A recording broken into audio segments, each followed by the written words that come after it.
आज हम लोग जानेंगे कि what is the definition of grammar. तो ग्रामर को हम इस प्रकार समझेंगे दूसरे तरीके से कि किसी भी भाषा के लिए उसका व्याकरण होना शरीर में प्राण होने की तरह है।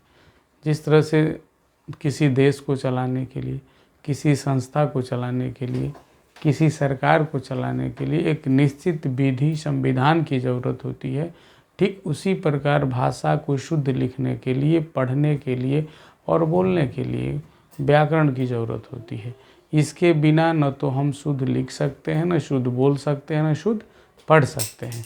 तो आइए हम इसको ग्रामर को अंग्रेजी में डिफिनीशन समझें, फिर उसको हिंदी में मैं समझाऊंगा।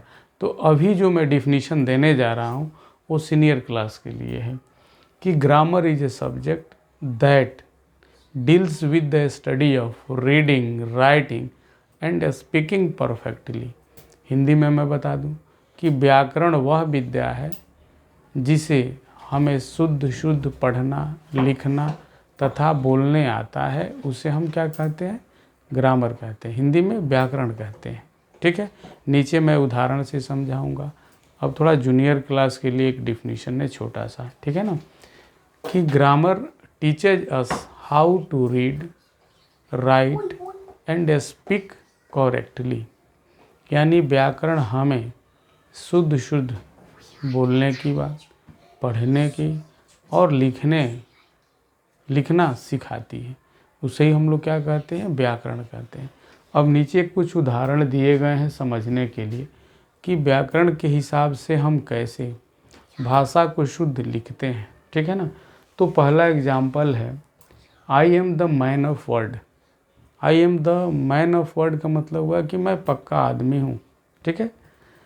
You are the only son of your father. आप अपने पिता के इकलौते पुत्र हैं। मीन्स समझाते चलो, आई है तो उसके साथ एम, प्रेजेंट टेंस में एम क्रिया लगती है जो लगा हुआ है। द मैन इसलिए लगा कि इसके पहले हम ऑफ का प्रयोग किए हैं और स्पेसिफाई कर रहे हैं। स्पेसिफाई कर रहा है कि मैं एक पक्का आदमी हूँ, मैं वही आदमी हूँ जो पक्का हूँ, झूठ नहीं बोलता हूँ।